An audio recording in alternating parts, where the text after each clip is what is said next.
السلام علیکم ورحمۃ اللہ وبرکاتہ۔ الحمدللہ وکفا وسلام علی عبادہ الذین اصطفیٰ۔ اشہد ان لا الہ الا اللہ وحدہ لا شریک لہ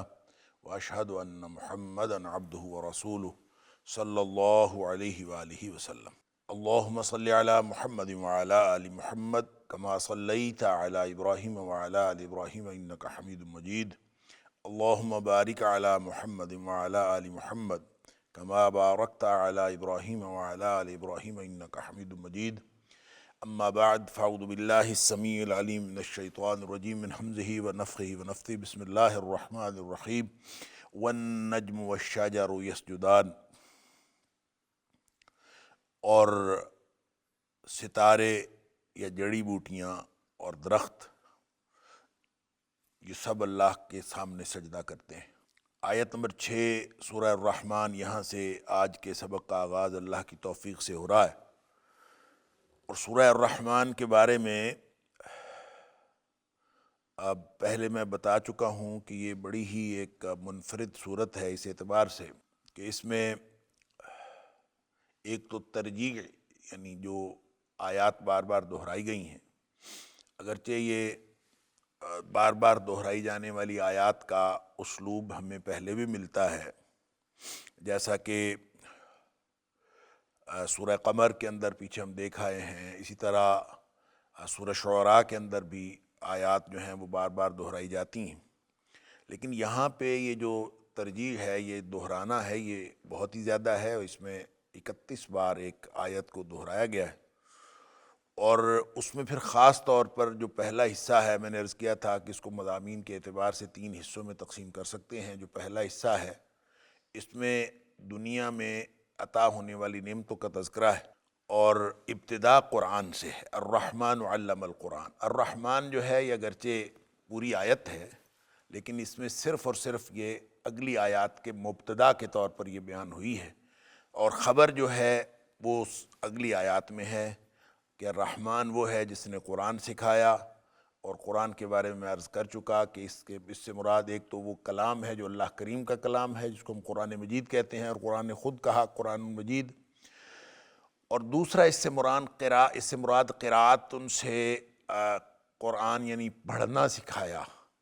تو اسی طرح خلق الانسان، یہ بھی یعنی وہ ساری چیزیں ہیں جو صفت رحمانیت کی دلیل ہیں۔ اور رحمان کے بارے میں پہلے عرض کر چکا، یہ فعلان کے وزن پہ ہے، جس میں بہت جوش اور اٹھان پائی جاتی ہے، اور اس وزن پر جتنی چیزیں آتی ہیں اس کے اندر ایک خاص قسم کا جوش، اور یوں کہہ لیجئے کہ اللہ کی رحمت کا ایک ٹھاٹھے مارتا ہوا سمندر ہے، اور اس کے اظہار میں قرآن ہے جو دنیا کے سارے علوم سے زیادہ سب سے بہترین اور سب سے چوٹی کا علم ہے۔ پھر جو مخلوقات میں سے سب سے اعلیٰ مخلوق ہے، پھر اس کا ذکر ہے، اور پھر علمہ البیان، اور اس میں سے جو انسان کی ساری خصوصیات ہیں، لیکن اس میں جو خاص ایک خصوصیت کی بات کی، نطق کی بات کی، بیان، بولنا، قوت گویائی اللہ تعالیٰ نے عطا فرمائی، اس کے اوپر بھی بات ہو چکی، اور یہ بھی گویا وہ انفرادی خصوصیت ہے انسان کی، جس کو باقی ساری اس کی خصوصیات حیوانات میں بھی پائی جاتی ہیں، اور ایک بیان، قوت گویائی ایسی ہے جو سوائے انسان کے کسی اور کے اندر نہیں پائی جاتی، اور اس کو اسی وجہ سے حیوان ناطق بھی کہا جاتا ہے کہ یہ بولنے والا حیوان ہے، کہ اس کو اللہ تعالیٰ نے ایک خصوصیت اس کی عطا فرمائی ہے۔ اور ظاہر ہے بیان جو ہے یا قوت گویائی، یہ صرف اور صرف زبان کا کام نہیں ہوتا، اس کے اندر عقل ہے، شعور ہے، ساری چیزیں ہیں، اور انسان کے وہ آرگنز جو اس بولنے کے پیچھے یعنی کار فرما ہیں، وہ سارے آرگنز وہ ہیں جو اللہ تعالیٰ نے حیوانات کو عطا نہیں فرمائے۔ دماغ کا بھی وہ حصہ جو سوچتا ہے اور زبان کے ساتھ کنیکٹ کرتا ہے، اور پھر زبان اس کا اظہار کرتی ہے، یہ قوت گویائی۔ پھر فرمایا الشمس والقمر بحسبان، دنیا کا جو نظام ہے، یہ چاند اور جو سورج ہیں، یہ ایک خاص حساب کے ساتھ چل رہے ہیں، گویا کائنات کا ایک نظام اللہ نے بنایا ہے، اور اس نظام کے اندر یہ جو رات دن کا آنا جانا ہے، اور اس میں خاص طور پر جو کردار ہے چاند اور سورج کا، وہ بہت ہی اہم اور نمایاں ہے۔ والنجم والشجر یسجدان، اور اسی سلسلے میں فرمایا کہ جو نجم کا معنی ستارے بھی ہوتے ہیں، اور نجم کا معنی وہ پودے بھی ہوتے ہیں جس کا تنا نہ ہو۔ تنے کے بغیر پودے جو ہیں ان کو بھی نجم کہتے ہیں، اور شجر وہ پودا ہوتا ہے یا وہ درخت ہوتا ہے جس کا تنا ہو، تو تنے والے درخت شجر ہیں اور تنے کے بغیر نجم ہیں۔ یسجدان، یہ سارے ہی سجدے کر رہے ہیں۔ اب یہ بھی ایک اللہ تعالیٰ کی جو صفات رحمانیت ہیں اس میں سے ایک بات یہ فرمائی کہ دنیا میں جو کچھ تم دیکھتے ہو یہ سب اللہ کو سجدہ کر رہا ہے، اور اس میں سورج چاند بھی شامل ہیں اور ستارے بھی شامل ہیں۔ اگر آپ پچھلی آیت کے ساتھ اس کو جوڑیں گے تو نجم سے مراد ستارہ لیا جائے گا، لیکن اگر اب اس سپیسیفک آیت کے جو انٹرنل کانٹیکسٹ میں ہم دیکھیں گے، داخلی جو اس کا سیاق ہے، تو وہ شجر کے ساتھ نجم کی کوئی مطابقت نہیں ہے، یعنی ستارے کی کوئی مطابقت نہیں ہے، بلکہ اس سے مراد وہ جڑی بوٹیاں ہوں گی اور وہ جھاڑ جھنکار ہوگا، وہ بیلیں ہوں گی جن کا کوئی تنا نہیں ہوتا۔ مثال کے طور پر جو خربوزے کی بیل ہے یا جو تربوز کی بیل ہے، کدو کی بیل ہے، اس طرح کی جتنے بھی زمین سے اگنے والی چیزیں ہیں جو بغیر تنے کے ہوتی ہیں، وہ بھی اس سے مراد ہے۔ جھاڑیاں اور مختلف قسم کی جڑی بوٹیاں جن کی کوئی تنا نہیں ہوتا، وہ ساری نجم سے مراد ہیں۔ تو شجر اور نجم کے ساتھ مطابقت پہ ہم دیکھیں گے تو نجم کا معنی یہاں ستارے نہیں لیں گے، بلکہ اس سے مراد جڑی بوٹیاں ہوں گی اور مختلف قسم کے جو بیلیں ہوں گی، بغیر تنے والے درخت اور تنے والے درخت۔ یسجدان، دونوں سجدہ کرتے ہیں۔ اب ان کا سجدہ کرنے کا کیا مطلب ہے؟ ایک تو سجدہ کرنے کا یہ مطلب ہے کہ کیونکہ یہ بات پہلے بھی ہم پڑھ آئے ہیں سورہ حج میں غالباً، کہ تم دیکھتے نہیں کہ زمین میں جو کچھ ہے، آسمان میں جو کچھ ہے، سب اللہ کو سجدہ کرتا ہے۔ الم تر ان اللہ یسجد لہ من فی السماوات و من فی الارض، جو کچھ آسمانوں میں ہے، جو کچھ زمین میں ہے، سب اللہ کو سجدہ کرتا ہے۔ پھر وہاں اللہ کریم نے تھوڑی سی تفصیل بھی بیان فرمائی، والشمس والقمر والنجوم والجبال، یعنی دنیا میں نظر آنے والی جتنی چیزیں ہیں ان کا ذکر ہوا، بڑی بڑی نمایاں چیزیں۔ والشمس،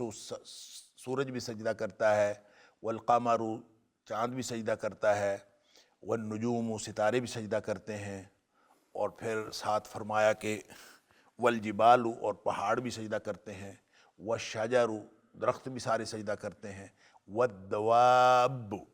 اور سارے کے سارے جو جاندار ہیں وہ بھی سجدہ کرتے ہیں، وَكَثِيرٌ مِّنَ النَّاسِ، اور لوگوں میں سے بھی اکثریت جو ہے یہ سجدہ کرتی ہے۔ اچھا، اسی طرح یہ سجدہ کیا ہے؟ سجدے سے مراد کیا ہے؟ جب ہم اس کو دیکھتے ہیں، سورہ حج کی یہ آیت بھی دیکھ لیں اور یہ والی جگہ جو ہے سورہ الرحمن کی یہ بھی دیکھ لیں، تو اس کا ایک معنی جو مفسرین نے کیا ہے، اور وہ قرین قیاس بھی ہے، کہ اس سے مراد یہ ہے کہ یہ ساری کائنات اللہ تعالیٰ کی حکم کی پابند ہے۔ یسجدان کا معنی یہ ہے کہ اللہ کی اطاعت کرتی، جو اللہ نے حکم دیا ہے اس کے آگے سر تسلیم خم۔ تو ساری کائنات اس کو جو اللہ نے تکوینی حکم دیا، ساری کائنات اللہ کے تکوینی حکم پر چل رہی ہے، اور اس سے جو قریب ترین اور سب سے پہلا معنی ہے وہ تو یہی ہے کہ یہ ساری کائنات اللہ تعالیٰ کی اطاعت کر رہی ہے۔ تو یہاں دو چیزوں کا صرف ذکر ہے، اور وہ ہے والنجم والشجر یسجدان، کہ جو بغیر تنے کے پودے ہیں وہ بھی اور تنے والے بھی سب اللہ کو دونوں سجدہ کرتے ہیں۔ تو اس سجدے کا ایک معنی تو یہ ہوگا کہ چاہے وہ مخلوق کسی بھی طرح کی ہو، نباتات ہوں، جمادات ہوں، اجرام فلکی ہوں، وہ سارے کے سارے اللہ تعالیٰ کے حکم کے پابند ہیں۔ یہ پہلا معنی ہے۔ دوسرا معنی اس کا یہ ہے کہ سجدہ سے مراد ایکچولی وہی سجدہ ہے جیسے انسان سجدہ کرتا ہے، یعنی عمل، سجدے کا عمل ہے، جس کو جھکنا کہتے ہیں یا پیشانی زمین پہ رکھنا کہتے ہیں۔ اللہ کے سامنے اس قدر جھک جانا کہ پیشانی زمین پہ چلی جائے، تو یہ رکوع سے بھی آگے ایک کیفیت کا نام ہے جس کو سجدہ کہتے ہیں۔ تو ہو سکتا ہے کہ اس سے مراد یہ عملی طور پر سجدہ کرنا ہے۔ تو یہ بالکل ممکن ہے، اس لیے کہ کائنات کی ساری جو چیزیں ہیں، چاہے وہ جمادات ہیں، چاہے وہ نباتات ہیں، وہ اور چاہے وہ پرندے ہیں اڑنے والے، وہ شعور رکھتے ہیں، اور ایک شعور ہے ان میں، اور سارا کا سارا یعنی پوری کائنات کے اندر جو ایک ہی شعور ہے وہ اللہ تعالیٰ کی توحید کا شعور ہے اور اللہ تعالیٰ کی بندگی کا شعور ہے۔ اور اللہ تعالیٰ نے سورہ بقرہ میں فرمایا ہے بعض پتھر بھی ایسے ہیں جو اللہ تعالیٰ کے خوف سے گر پڑتے ہیں۔ اللہ اکبر، یعنی پتھر گر پڑتے ہیں اللہ کے خوف سے، اس کا مطلب ان کے اندر بھی اللہ تعالیٰ کی توحید کا شعور موجود ہے۔ اور اسی طرح جو سورہ نور کے اندر ہم پڑھ آئے ہیں، اور یہ میں بار بار اس آیت کا حوالہ بھی دیا کرتا ہوں کہ اللہ تعالیٰ فرماتا ہے الم تر ان اللہ یسبح لہ من فی السماوات والارض، کیا تم دیکھتے نہیں کہ زمین و آسمان کی ہر چیز جو ہے وہ اللہ تعالیٰ کی تسبیح بیان کرتی، اور ساتھ فرمایا والطیر صافات، زمین و آسمان کی چیزیں بھی اور درمیان میں فضاؤں میں اڑنے والے پرندے بھی سب اللہ کی تسبیح بیان کر رہے ہیں۔ یعنی کوئی چیز، کوئی بات، کوئی یعنی دنیا کا وجود ایسا نہیں ہے جو اس سے نکلا ہوا ہو، سب اللہ کی تسبیح بیان کر رہے ہیں۔ اور تسبیح کیا ہے، اور اس کے بارے میں اللہ تعالیٰ نے سورہ بنی اسرائیل کے اندر فرما دیا کہ ان کی تسبیح تم سمجھ نہیں سکتے۔ تسبیح ہر ایک کی اپنی اپنی ہے، پتھروں کی اپنی تسبیح ہے، درختوں کی اپنی تسبیح ہے، سب پرندوں کی اپنی تسبیح ہے، چڑیا کی اور طرح کی تسبیح ہے، کوے کی اور طرح کی تسبیح ہے، کبوتر کی اور طرح کی، ہر جانور کی اپنی تسبیح۔ تو سارے جتنے موجودات ہیں سب کی اپنی اپنی تسبیح ہے، سب تسبیح کرتے ہیں، لیکن تم سمجھ نہیں سکتے کہ وہ تسبیح جو ہے وہ کس طرح کی ہے۔ اللہ اکبر۔ تو سورہ نور میں فرمایا کہ قد کل قد علم صلاتہ و تسبیحہ، دنیا کی ہر چیز وہ جانتی ہے کہ اس کی نماز کیا ہے اور اس کی تسبیح کیا ہے۔ تو نماز میں قیام بھی ہوتا ہے، نماز میں رکوع بھی ہوتا ہے، نماز میں سجدہ بھی ہوتا ہے، اور نماز کے اندر جو مختلف کیفیتیں ہیں، اللہ نے مختلف موجودات جو ہیں ان کو اپنی اپنی نماز سکھائی ہوئی ہے، اپنی اپنی تسبیح سکھائی ہوئی ہے، اور وہ سب کے سب اپنی اپنی تسبیح جو ہے جو اللہ نے سکھائی ہے وہ کر رہے ہیں۔ تو اس کا مطلب یہ ہوگا کہ وَالنَّجْمُ وَالشَّجَرُ يَسْجُدَانِ کا معنی یہ ہے کہ عملاً جو ہے وہ جڑی بوٹیاں اور جو درخت ہیں وہ سجدہ کرتے ہیں۔ اس کے اندر ایک معنوی ربط یہ بھی ہے کہ جو چاند اور سورج ہیں ان کے بارے میں فرمایا وہ حساب کتاب کے لیے بہترین ایکوریسی جو ہے، دنیا کا پورا نظام جو ہے وہ چاند اور سورج کے حساب سے ہے، کیونکہ اگر فاصلہ کم کر دیا جائے یا زیادہ کر دیا جائے سورج اور چاند کا زمین سے، تو ذرا سا بھی فاصلہ کم ہو، ذرا سا بھی فاصلہ زیادہ ہو تو زمین پہ تباہی و بربادی آ جائے گی اور ہر چیز تہس نہس ہو جائے گی۔ تو اس کو ایک خاص حساب سے اللہ تعالیٰ نے رکھا ہوا ہے، نہ وہ مدار چینج کرتے ہیں، نہ بھی ان کا کوئی آپس میں جو فاصلے کے اندر کمی بیشی آتی ہے، سب اللہ تعالیٰ کے حکم سے ایک خاص حساب سے پورا نظام چل رہا ہے۔ لیکن اس میں جو شجر ہیں، چاہے وہ تنے والے شجر ہیں چاہے بغیر تنے کے شجر ہیں، یہ سارے چونکہ زمین کے ساتھ لگے ہوئے ہوتے ہیں تو گویا یہ سارے کے سارے سجدہ کر رہے ہیں۔ تو جیسے سورج چاند حساب کتاب کے لیے ہیں، تو جو عالم نباتات ہے یہ ساری کی ساری اللہ کو گویا سجدہ کرنے کے لیے ہے۔ تو یہ یعنی اس کی جو ظاہری شکل ہے نجم اور شجر کی، جڑی بوٹیاں اور درخت ہیں، اس کی ایک سجدے کی سی کیفیت ہے، گویا اس کو بیان کیا جا رہا ہے۔ تو دونوں معنی حقیقتاً سجدہ کرتے ہیں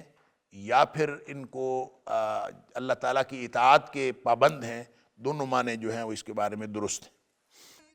وَالسَّمَاءَ رَفَعَهَا وَوَضَعَ الْمِيزَانَ، اور یہ جو آسمان ہے اس کو ہم نے بلند کیا، وَوَضَعَ الْمِيزَانَ، اور ہم نے ایک ترازو رکھا ہے، ایک میزان رکھا ہے، ایک بالکل مناسبت رکھی ہے، وَوَضَعَ الْمِيزَانَ، کہ یہ ایسا نہیں ہے کہ آسمان کو ہم نے بلند کر دیا ہے اور بس ایسے ہی بے تحاشا بلند ہو گیا ہے، اس کی کوئی حساب کتاب نہیں رکھا، ایک عدل، ایک توازن رکھا ہے، سب کے اندر ایک میزان۔ اور میزان کا مطلب یہ ہے، میزان یہاں استعمال ہوا ہے 3 دفعہ، یہاں بھی کہ وَوَضَعَ الْمِيزَانَ، پھر آگے ہے لَا تَطْغَوْا فِي الْمِيزَانِ، پھر آگے ہے وَأَقِيمُوا الْوَزْنَ بِالْقِسْطِ وَلَا تُخْسِرُوا الْمِيزَانَ، یہ 3 دفعہ میزان کا لفظ استعمال۔ تو پہلا میزان جو ہے اس کا معنی ہے کہ اللہ تعالیٰ نے ایک موزونیت رکھی ہے، ایک توازن رکھا ہے، ایک تناسب رکھا ہے۔ آسمان بلند ہے تو اس کے جتنے آسمان سے مراد، اب دیکھیں سما جو ہے، سما اس سے مراد ہوتی ہے ہر بلند چیز، لہٰذا جو بھی شخص اوپر کو دیکھتا ہے وہ اس کا مطلب یہ ہے کہ وہ سما کی طرف دیکھ رہا ہے، لہٰذا اوپر والی چیز وہ سما ہے۔ سماوات کبھی آ جاتا ہے کہ مختلف آسمان ہیں، اور جیسے حدیث میں آتا ہے 7 آسمان ہیں، قرآن میں بھی آتا ہے کہ اللہ تعالیٰ نے 7 سماوات، اللہ تعالیٰ نے 7 آسمان بنائے۔ تو یہ 7 آسمان ہیں، کس طرح ان کی ترتیب کیا ہے، اوپر نیچے ہیں، کیسے ہیں، اس کی تفصیل بھی حدیث میں آتی ہے کہ اوپر نیچے آسمان ہے، تو اس کی کیفیات حقیقتاً کیا ہیں ہم سمجھ نہیں سکتے، لیکن بہرحال جو پہلا آسمان ہے وہ ہمیں نہ کوئی ستون ہے، اللہ تعالیٰ فرماتا ہے کہ ہم نے آسمان کو بنایا بغیر کسی ستون کے۔ اب یہ جو آسمان کتنی دور ہے، حدیث میں آتا ہے کہ 500 سال کے فاصلے پر ہے۔ 500 سال کیا ہے؟ وہ 500 نوری سال ہیں یا 500 سال اللہ کی گنتی کے ہیں، جیسے اللہ تعالیٰ نے فرمایا کہ ان یومن عند ربک کالف سنۃ مما تعدون، تمہاری گنتی کے 1000 سال ہوتے ہیں تو اللہ کی گنتی کا ایک دن ہوتا ہے، تو یہ اس حساب سے 500 سال ہے۔ یا پھر اگر انسانوں کی گنتی کے بھی 500 سال ہوں تو بھی بہت زیادہ ہے، نہ کسی کی اتنی عمر ہو، نہ کسی کے پاس اتنا کچھ ہو کہ وہ وہاں پہنچ سکتے، تو انسان پہنچ نہیں سکتا۔ تو جو ہمیں نظر آتا ہے بادل وغیرہ نہ ہوں تو ہمیں جو آسمان نظر آتا ہے، کہا یہ جاتا ہے کہ یہ ہماری نگاہ کی حد ہے، یہ آسمان نہیں ہے۔ درمیان میں ستارے وغیرہ ہمیں رات کو نظر آتے ہیں، دن کو وہ بھی نہیں نظر آتے، تو جو ہمیں نظر آ رہا ہوتا ہے جس کو ہم نیلگوں آسمان کہتے ہیں، یہ اصل میں ایک ہماری حد نگاہ ہے اونچائی کی طرف، اس سے آگے ہماری نگاہ دیکھ نہیں سکتی۔ ہو سکتا ہے ایسے ہی ہو، واللہ اعلم، لیکن ہر بلند چیز آسمان ہے۔ وَالسَّمَاءَ رَفَعَهَا، تو آسمان کو اللہ نے بلند کیا ہے۔ اب کتنا بلند کیا ہے ہمیں کچھ نہیں پتا، لیکن اس کے اندر ایک ایسا حساب رکھا ہے کہ وَوَضَعَ الْمِيزَانَ، ایک موزونیت رکھی ہے۔ پورا جو نظام ہے اللہ تعالیٰ سورہ ملک میں بھی فرماتا ہے کہ اس میں آپ گھومیں پھریں، اپنی نگاہ دوڑائیں اور آپ کی نگاہ واپس آ جائے گی، اور آپ تھک ہار کے واپس آ جائے گی، اور آپ کو نظام کائنات کے اندر کوئی چیز ایسی نہیں نظر آئے گی جو موزونیت اور عدل کے خلاف۔ اللہ اکبر، ما تری فی خلق الرحمن من تفاوت، کوئی تفاوت آپ کو نظر نہیں آتا۔ تو وہ جو میزان ہے اللہ تعالیٰ نے وہ رکھی ہے کہ کائنات بڑی پورے توازن کے ساتھ بنائی ہے۔ تو میزان اصل میں اس آلے کو بھی کہتے ہیں جس آلے سے وزن کیا جاتا ہے، خود وزن کو بھی میزان کہتے ہیں، اور کسی چیز کا موضوع ہونا اور ایک حساب کتاب کے ساتھ ہونا اس کو بھی میزان کہتے ہیں۔ یہاں اس میزان کا معنی یہ ہے کہ اللہ تعالیٰ نے کائنات کے اندر موزونیت رکھی۔ اللہ تطغوا فی المیزان، کہ تم زیادتی نہ کرو، فی المیزان، میزان کے اندر کوئی زیادتی نہ کرو۔ اب یہ میزان جو ہے یا تو یہ اس سے مراد تول ہے، یعنی مصدر ہے یہ وزن کا، تو اس سے مراد یہ ہے کہ تول کے اندر زیادتی نہ کرو۔ تو تول کے اندر زیادتی تو نہیں کرتے، تول کے اندر تو کمی کرتے ہیں لوگ، جب ناپتے تولتے ہیں تو کسی کو دیتے وقت اس میں تو کمی کرتے ہیں۔ تو آگے اگلی آیت میں فرمایا وَلَا تُخْسِرُوا الْمِيزَانَ، کہ تول میں کمی نہ کرو۔ تو اس کا مطلب یہ ہے کہ اللہ تطغوا فی المیزان جو یہاں ہے، اس سے مراد آلۂ وزن ہے، جو ایک ترازو ہوتا ہے، اس سے مراد ترازو ہے جو وزن کرنے کا ایک آلہ ہے، کہ اس کے اندر تم کوئی کسی بھی طرح کی زیادتی نہ کرو۔ گویا اللہ نے ایک ترازو بنایا ہے اور ایک تولنے کا آلہ بنایا ہے، ایک اللہ تعالیٰ نے انسٹرومنٹس دیے ہیں آپ کو، اور جو تمہاری ذمہ داری یہ لگی ہے کہ اس میزان کے بارے میں، اس یعنی ترازو کے بارے میں تم کوئی زیادتی نہ کرو۔ ایسا نہ ہو کہ اللہ تعالیٰ کے بنائے ہوئے نظام میں جو ایک ترازو والا اور میزان والا نظام ہے، اس کے اندر تم زیادتی اور بغاوت کا ایک رویہ رکھو، ایسا کام تم ہرگز نہ کرو۔ اللہ تطغوا، یہ کہ تم زیادتی نہ کرو، بغاوت نہ کرو، سرکشی نہ کرو۔ تغوا اور تطغوا یہ میں پہلے عرض کر چکا ہوں، یہ طغیان سے ہے، اور طغیان کا معنی ہوتا ہے سرکشی اور بغاوت۔ تو اللہ تطغوا فی المیزان، اس کا ایک معنی تو یہ ہوگا کہ یہ اس کو اگر جب آلہ وزن لیتے ہیں، ترازو لیتے ہیں، تو اس کا مطلب ہے ترازو کے اندر کسی قسم کی زیادتی نہ کرو۔ وَأَقِیمُوا الْوَزْنَ بِالْقِسْطِ، یعنی ترازو قائم کرنے میں، عدل قائم کرنے میں کسی قسم کی زیادتی نہیں ہونی چاہیے۔ وَأَقِیمُوا الْوَزْنَ بِالْقِسْطِ، اور جو وزن ہے وہ پورا کرو، بالقسط، عدل کے ساتھ۔ یہ عدل اور قسط میں کیا فرق ہوتا ہے یہ پہلے بات ہو چکی۔ عدل حقدار کو حق دینا ہوتا ہے، پورا پورا برابری کا تول ہوتا ہے، اور قسط جو ہے وہ تول میں جو حصہ آتا ہے اس کو قسط کہتے ہیں۔ گویا عدل اور قسط مانوی طور پر برابر ہے، اپنے یعنی مترادف ہے۔ تو جو وزن ہے اس کو پورا کرو بالقسط، انصاف کے ساتھ۔ ہم اردو میں ہمارے پاس ایک ہی لفظ ہے اور وہ ہے انصاف، تو اسی کو استعمال کریں گے اس کے لیے۔ انصاف کے ساتھ وزن پورا کرو۔ وَلَا تُخْسِرُوا الْمِيزَانَ، اور میزان کے اندر کمی نہ کرو، یعنی تول پورا کرو، تول کے اندر کمی نہ کرو۔ جیسے اللہ تعالیٰ نے فرمایا وَيْلٌ لِّلْمُطَفِّفِينَ الَّذِينَ إِذَا اكْتَالُوا عَلَى النَّاسِ يَسْتَوْفُونَ وَإِذَا كَالُوهُمْ أَو وَزَنُوهُمْ يُخْسِرُونَ۔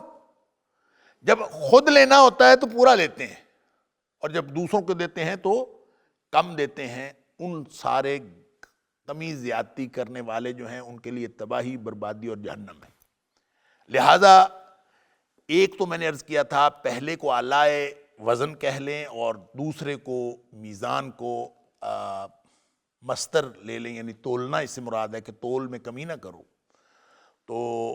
یہ بھی درست ہے۔ اور یہ اگر دونوں کو اگر ہم مصدر ہی لیں کہ پہلا میزان بھی مصدر ہے اور دوسرا میزان بھی مصدر ہے، تو پھر اس صورت میں پہلے میزان کا مطلب ہوگا اس میں زیادتی نہ کرو تول میں، اور دوسرے میزان کا مطلب ہوگا اس میں کمی نہ کرو، یعنی نہ زیادتی کرو نہ کمی کرو۔ ہوتا کیا ہے کہ آدمی لیتے وقت جو ہے وہ زیادتی کرتا ہے،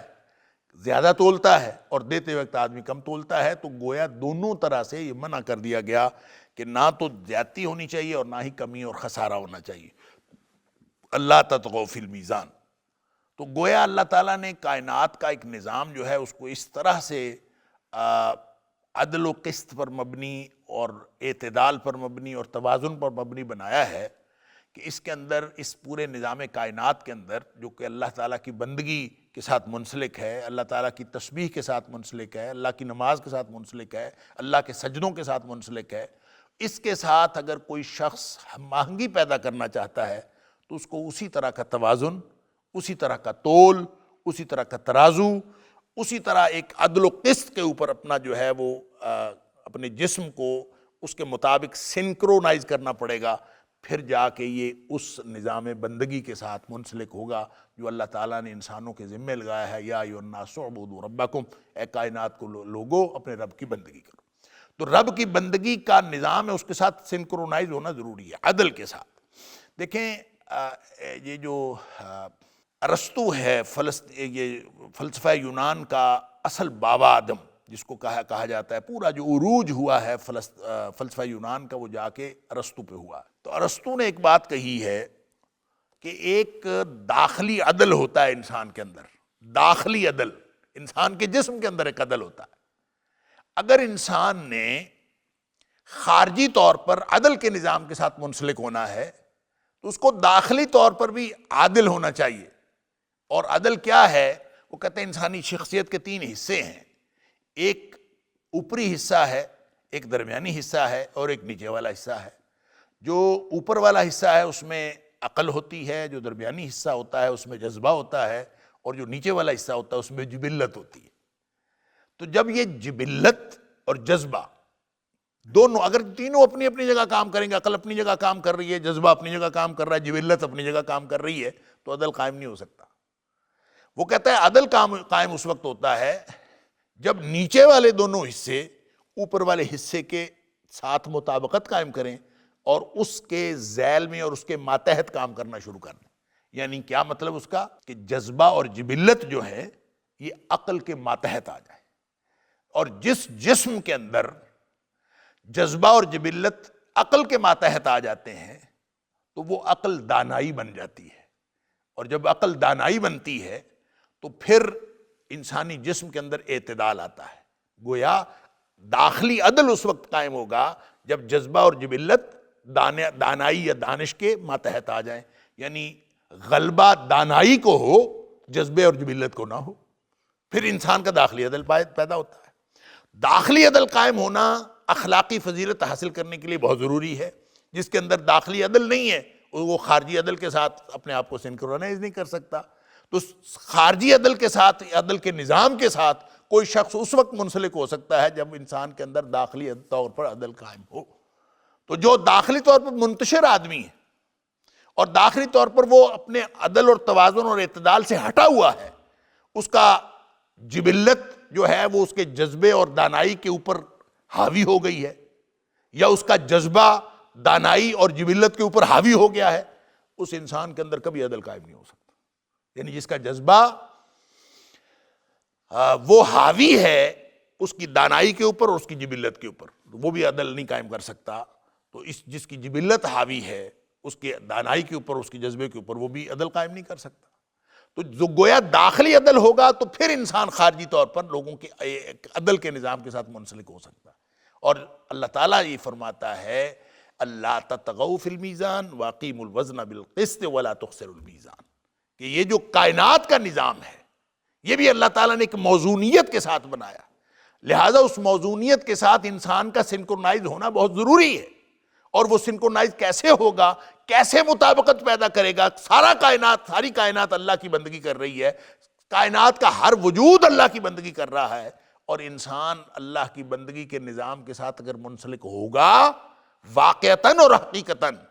اور عدل کا نظام قائم کرے گا تو پھر اس پوری کائنات کے نظام عدل کے ساتھ یہ مطابقت قائم کر لے گا۔ اس لیے فرمایا نہ تو کمی ہونی چاہیے نہ زیادتی ہونی چاہیے۔ اللہ تطغوا فی المیزان واقیموا الوزن بالقسط ولا تخسروا المیزان، جب انصاف کے مطابق قائم ہوگا تو پھر عدل قائم ہوگا۔ لہذا جس طرح یہ تو ایک ارسطو کی اپنی سوچ ہے، وہ اس کو جو داخلی عدل ہے انسانوں کا، انفرادی عدل کہہ لیجئے، اس کو اجتماعی عدل کے ساتھ وہ اس وقت لاتا ہے۔ وہ کہتا ہے کہ یہ جو انسانوں کی بستی ہوتی ہے، یا انسانوں کی کا جو معاشرہ ہوتا ہے، یا ایک فارمیشن ہوتی ہے، اس کو ریاست کہہ لیں یا جو بھی کہہ لیں، اس ریاست کے اندر بھی 3 طبقات ہوتے ہیں۔ ایک طبقہ ہوتا ہے جو پڑھے لکھے لوگوں کا ہوتا ہے، علماء کا ہوتا ہے اور دانشوروں کا ہوتا ہے۔ تو وہ جو انسانی جسم کا جیسے بالائی حصہ ہے تب جس کا تعلق دانائی کے ساتھ ہے، اسی طرح انسانوں کا وہ حصہ، انسانوں کا وہ گروہ جس کا تعلق علم اور دانش کے ساتھ ہوتا ہے، علماء اور دانشوروں کا جو طبقہ ہے، وہ اوپر والے حصے یعنی سر کا مظہر ہوتا ہے۔ اور ایک وہ لوگ ہوتے ہیں جو یعنی محاذوں پہ اور پہرے دینے کے لیے اور مختلف قسم کی فوجی سرگرمیاں انجام دینے کے لیے ایک طبقہ ہوتا ہے، اور یہ جسمانی طور پر بہت مضبوط ہونے چاہیے، قوی ہونے چاہیے، اور ایسے لوگ جو ہوں گے وہ انسانی جسم کے جو درمیانی حصہ ہے یعنی سینے کے مظہر ہوں گے، جذبے کے مظہر ہوں گے، تو جذبہ اس میں پایا جاتا ہے، یعنی جو فوج ہے آپ کی وہ جذبے کی مظہر ہے، علماء و دانشور جو ہیں وہ دانائی کے مظہر ہیں، اور اسی طرح سے ایک چھوٹا طبقہ ہوتا ہے جو مزدور طبقہ ہے، اور جو کارکنان ہوتے ہیں جو وسائل پیداوار پر کام کرتے ہیں، تو یہ گویا جبلی طبقے کے مظہر ہوتے ہیں، جبلی حصے کے مظہر ہوتے ہیں۔ تو وہ کہتے ہیں کہ جس طرح انسان کا داخلی عدل ضروری ہے، اسی طرح خارجی طور پر ریاست کے اندر عدل ضروری ہے، اور وہ بھی اس وقت ہوگا جب نیچے والے دونوں طبقے یعنی فوجی اور کارکنان وسائل پیداوار پہ کام کرنے والے یہ سب علماء اور دانشوروں کے ماتحت ہو جائیں گے تو یہ اجتماعی عدل قائم ہو۔ سبحان اللہ! یعنی یہ اس کی اپنی سوچ ہے، لیکن وہ ایک عدل کے نظام کو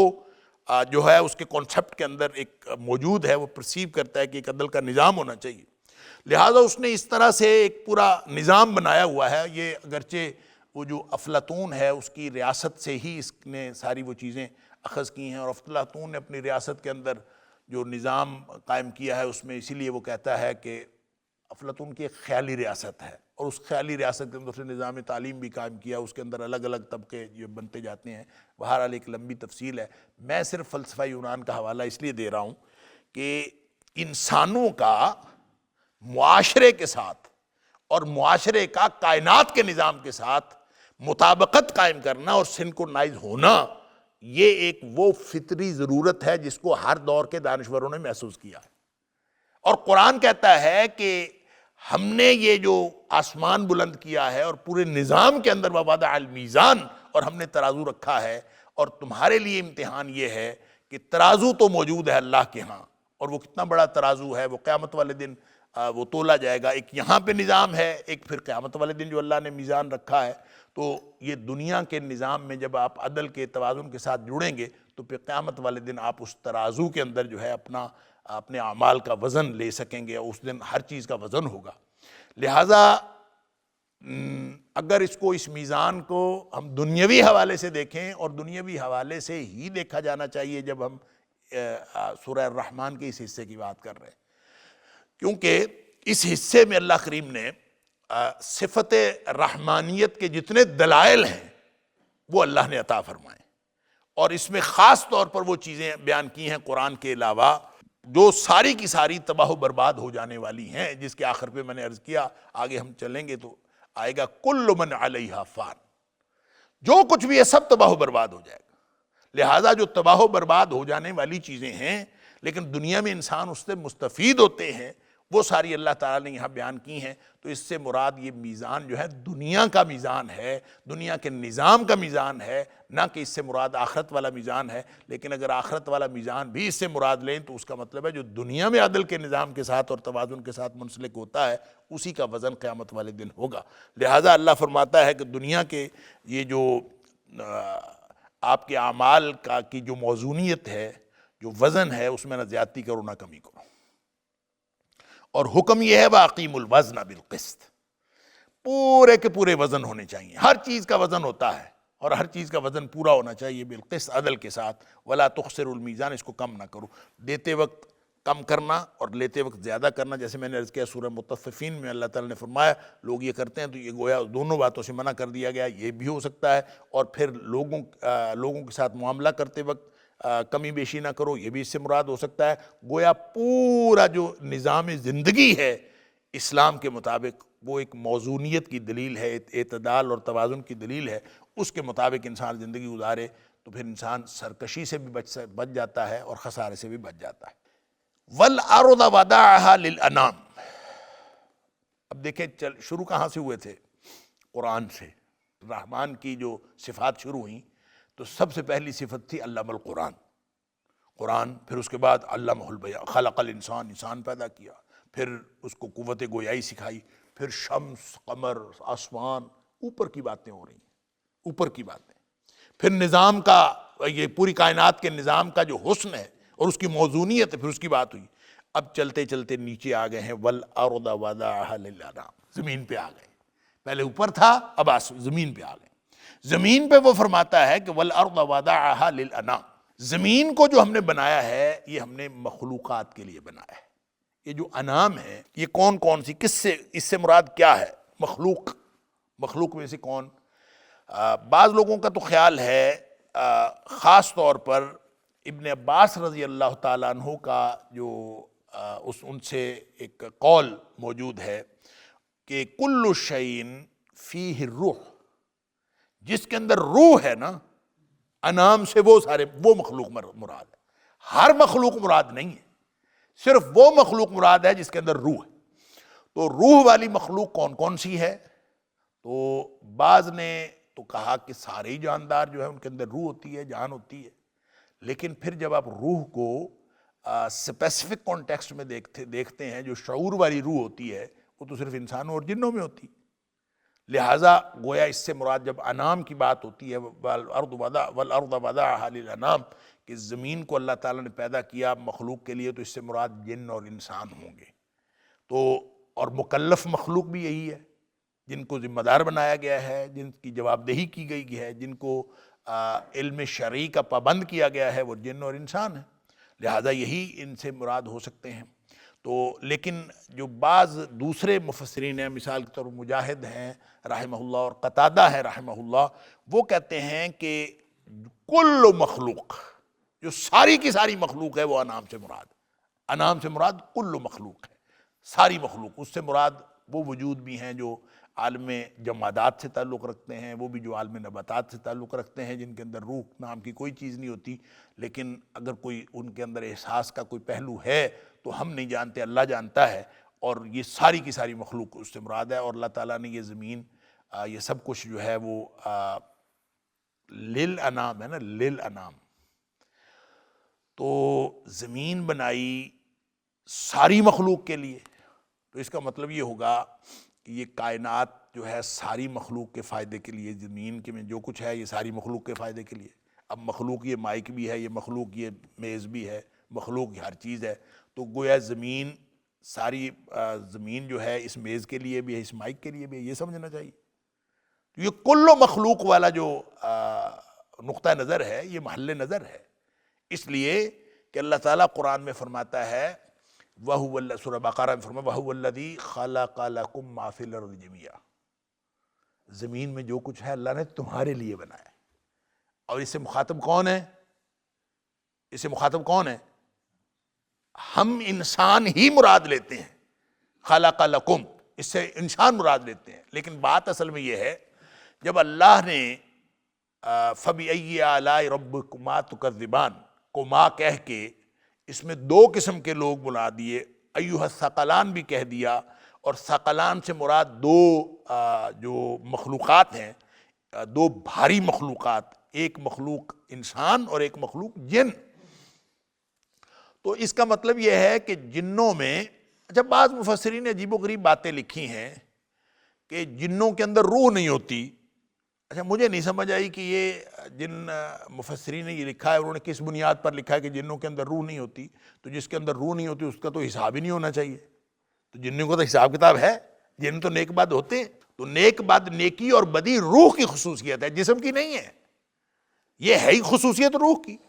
لہٰذا اور یہاں جو ابن عباس رضی اللہ تعالیٰ عنہ نے انعام کی جو ڈیفینیشن کی ہے، انہوں نے فرمایا کل شیء فیہ الروح، تو جو روح والی مخلوق ہے اس کے لیے وہ مراد ہے کہ زمین اللہ نے ان کے لیے بنائی۔ تو اگر روح والی مخلوق انسان اور جن ہم اس سے مراد لیتے ہیں تو سورہ الرحمن کے جو اوورآل مخاطبین ہیں عمومی طور پر وہ جن اور انسان ہی ہیں۔ تو جب جنوں اور انسانوں کو ہم لیں گے تو اس کا مطلب یہ ہوگا کہ انعام سے مراد جن اور انسان ہیں، اور پھر ہمیں وہ جو وَهُوَ الَّذِي خَلَقَ لَكُمْ ہے کہ تمہارے لیے اللہ نے زمین بنائی، مَا فِي الْأَرْضِ جَمِيعًا، زمین میں جو کچھ ہے سب کچھ تمہارے لیے بنایا۔ اگر ہم اس کو اپلائی کرتے ہیں اس پر تو اس کا معنی یہ ہوگا کہ جب کبھی قرآن مخاطب کرتا ہے لکم کہہ کے تو اس لکم میں انسان بھی مراد ہیں اور جن بھی مراد ہیں، اس لکم میں سارے مراد ہیں۔ جیسے قرآن یا ایھا الناس کہتا ہے تو یا ایھا الناس سے مراد تو لوگ ہیں، انسان ہیں،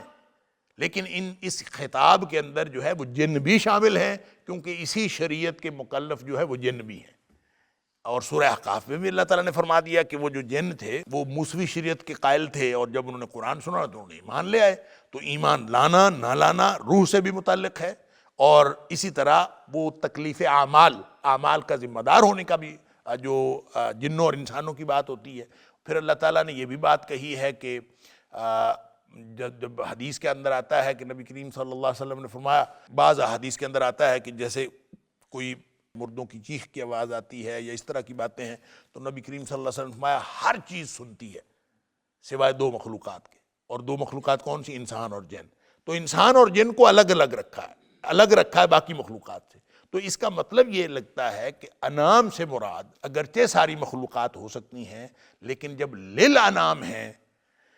کہ یہ زمین اللہ نے انعام کے لیے بنائی، تو جو لوگ اس زمین سے فائدہ اٹھا رہے ہیں، زمین کی چیزوں سے فائدہ اٹھا رہے ہیں، جو کچھ کھا پی رہے ہیں، تو وہ تو اصل میں فائدہ اٹھا رہے ہیں انسان اور جن۔ تو اس سے مراد انسان اور جن ہوں گے، اس خصوصی طور پر یہی اس سے مراد ہے۔ اور اگر اس سے مراد تمام مخلوقات لی جائے تو پھر بھی اس میں سے جو جاندار مخلوق ہے وہ لی جا سکتی ہے، اور باقی مخلوقات جو ہیں جو غیر جاندار وہ اس میں شامل نہیں ہیں۔ جیسے سورہ جاسیہ کے اندر بھی اللہ تعالیٰ نے کوئی ایسی بات فرمائی ہے کہ جیسے جو کچھ اللہ تعالیٰ نے زمین میں بنایا ہے یہ سب کچھ ہم نے تمہارے لیے بنایا ہے، ما فی الارض جمیعا، سب کچھ تمہارے لیے۔ تو اس سے مراد یہی لگتا ہے کہ والارض وضعها للانام، کہ یہ جو وہ مخلوقات جو زمین سے فائدہ اٹھا سکتی ہیں وہ ان سے مراد ہیں۔ ان هذا القرآن يهدي للتي هي اقوم ويبشر المؤمنين الذين يعملون الصالحات ان لهم اجرا كبيرا۔